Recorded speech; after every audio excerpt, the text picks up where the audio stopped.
Hello दोस्तों, कैसे हैं आप सभी। आज एक बार पुनः हमारे चैनल ई लर्निंग बिजनेस में आपका बहुत बहुत स्वागत है। हम लोग विशेषण को पढ़ रहे थे, जिसमें से हम लोगों ने पिछले वीडियो में हमारा जो संख्यावाचक विशेषण था उसको हमने पढ़ा था। क्या पढ़ा था? संख्यावाचक विशेषण पढ़ा था। अब हमारा जो तीसरा टाइप है विशेषण का, क्या है? परिमाणवाचक विशेषण। क्या है? परिमाणवाचक विशेषण। परिमाण मतलब होता है, परिमाण माने होता है नाप तौल की इकाई। क्या? नाप तौल की इकाई। जहां पर नापने तौलने संबंधित बातें हो वो हमारा परिमाण होता है। परिणाम नहीं, परिमाण होता है। नापने तौलने की वस्तुएं परिमाण के अंतर्गत आती है। ठीक है ना। चलिए हम परिभाषा को जान लेते हैं। वह विशेषण जो नाप तौल की इकाई का बोध कराता है तो उसे परिमाणवाचक विशेषण कहते हैं। चलिए फिर से देखिए, वह विशेषण जो नाप तौल की इकाई का बोध कराता है तो उसे परिमाणवाचक विशेषण कहते हैं। या फिर दूसरी परिभाषा दी है, क्या? जब कोई नाप तौल की इकाई संज्ञा अथवा सर्वनाम की विशेषता बताती है तो उसे परिमाणवाचक विशेषण कहते हैं। क्या कहते हैं? उसको हम परिमाणवाचक विशेषण कहते हैं। चलिए, किसकी विशेषता बताएगी? वो संज्ञा अथवा सर्वनाम की विशेषता बताएगी तो उसे हम परिमाणवाचक विशेषण कहेंगे, और वो जो इकाई होगी वो नाप तौल की इकाई रहेगी। चलिए, क्या उदाहरण दिया है? मोहन ने बाजार से 3 किलो मिठाई खरीदे। मोहन ने बाजार से 3 किलो, कै किलो? 3 किलो। अब बताइए, किलो हमारा क्या है? नापने तौलने की वस्तु है कि नहीं? किलोग्राम है कि नहीं? 3 किलो।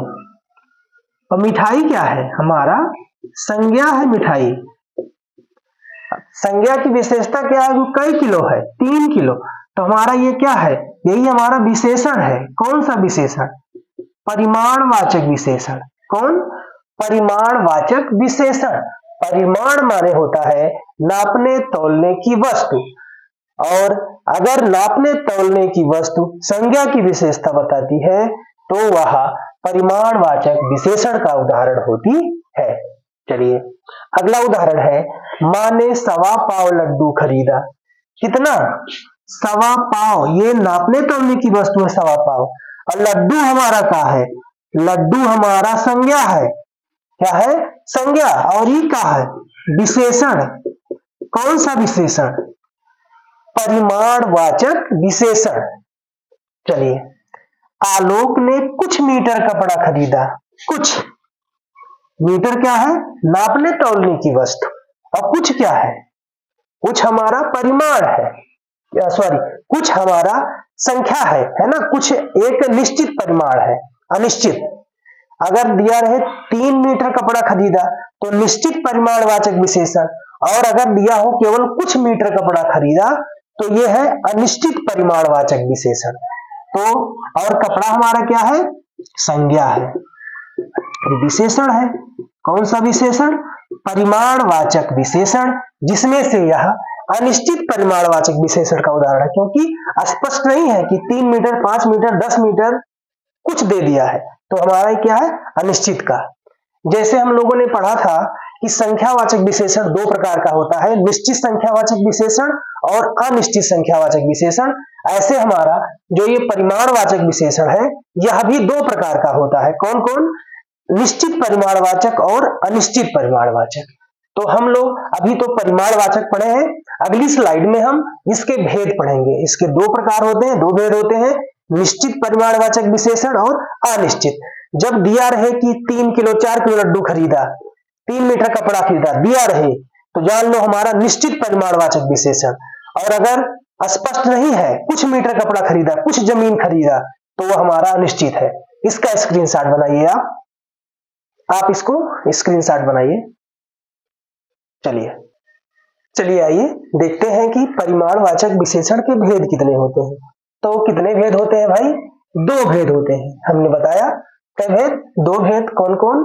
निश्चित परिमाणवाचक विशेषण और अनिश्चित परिमाणवाचक विशेषण। चलिए पहले हम जान लेते हैं कि निश्चित वाचक परिमाणवाचक विशेषण क्या होता है।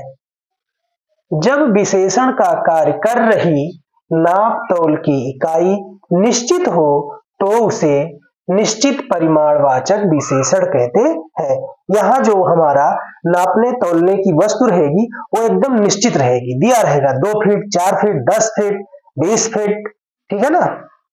चलिए दिया है दूध वालों ने या दूध वाले ने 5 लीटर दूध बेचा। कई लीटर?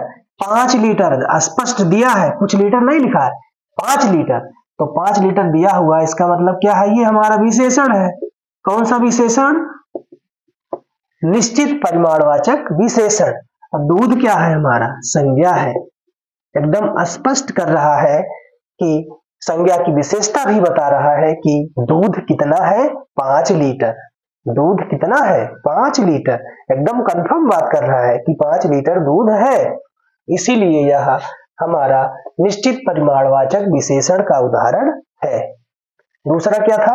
अनिश्चित परिमाणवाचक विशेषण। इसकी परिभाषा, जब विशेषण का कार्य कर रही नाप तौल की इकाई अनिश्चित या अनुमानित हो तो उसे हम अनिश्चित परिमाणवाचक विशेषण कहते हैं। उदाहरण क्या दिया है? गांव वाले ने कुछ फीट जमीन बेच दी। अब देखिए, फीट नापने तौलने की वस्तु है, कुछ है ना, कुछ दिया है मतलब निश्चित नहीं है, इसीलिए किसका उदाहरण है? अनिश्चित का। अनिश्चित परिमाणवाचक विशेषण। तो ये क्या है हमारा? और जमीन क्या है? हमारी वस्तु है, संज्ञा है। ये संज्ञा है और ये विशेषण है। कौन सा विशेषण? अनिश्चित परिमाणवाचक विशेषण, है ना। कुछ फीट स्पष्ट नहीं है, लेकिन अगर दिया होता 10 फीट तब निश्चित परिमाणवाचक विशेषण का उदाहरण हो जाता। परिमाण मतलब होता है नापने तौलने की वस्तु, है ना। आप इसका स्क्रीनशॉट बनाइए, फिर हम आगे की ओर चलते हैं। अगली स्लाइड में कुछ थोड़ी बातें हैं, उसको बता दें आपको। चलिए आइए देख लेते हैं। नोट है, बहुत ही महत्वपूर्ण ये नोट है। क्या नोट करना है आपको? द्रव पदार्थ सदैव परिमाणवाचक विशेषण होते हैं। क्या? द्रव पदार्थ हमारे क्या होते हैं? जो लिक्विड होते हैं। द्रव पदार्थ जैसे दूध, तेल, पानी, चाय, शरबत इत्यादि, ये लोग क्या होते हैं? परिमाणवाचक विशेषण होते हैं। जो हमारे द्रव पदार्थ होते हैं वो परिमाणवाचक विशेषण के उदाहरण होते हैं। चलिए दूसरा क्या है? फल, सब्जियां व अनाज प्रायः परिमाणवाचक होते हैं। क्या? फल जैसे हो गया आम, केला, सब्जी हो गया टमाटर, आलू, ठीक है ना। अनाज क्या हो गया? गेहूं, धान, दाल, ठीक है ना। ये लोग क्या है? हमारे फल, सब्जियां व अनाज है। ये भी प्रायः परिमाणवाचक विशेषण होते हैं। चलिए एक चीज आप स्पष्ट जानिएगा, हमने पिछले वीडियो में पढ़ा था कि संख्यावाचक विशेषण, उसको देख लीजिए। जैसे अगर उदाहरण दिया रहे, माँ ने 3 लड्डू खरीदा। 3 लड्डू खरीदा, ऐसे उदाहरण दिया रहे तो ये क्या है? कौन सा विशेषण है? माँ ने 3 लड्डू खरीदा, अगर ऐसा दिया है तब यह है संख्यावाचक विशेषण। क्या है? संख्यावाचक विशेषण। माँ ने 3 लड्डू खरीदा, तब यह किसका उदाहरण है? संख्यावाचक विशेषण का। लेकिन अगर दिया रहे माँ ने 3 किलो लड्डू खरीदा, 3 किलो लड्डू खरीदा, तब यह किसका उदाहरण हो जाएगा? परिमाणवाचक विशेषण का। किसका? परिमाणवाचक विशेषण का। परिमाणवाचक विशेषण। इसका उदाहरण है ये परिमाणवाचक विशेषण का, क्योंकि जब किलो शब्द जुड़ जाए, किलो है ना, किलो हमारा क्या है, नापने तोलने वाली वस्तु है, नापने तोलने का ये पैमाना है किलो, है ना। मिली सेंटी डेसी ग्राम डेका हेक्टो किलोग्राम आपने पढ़ा होगा।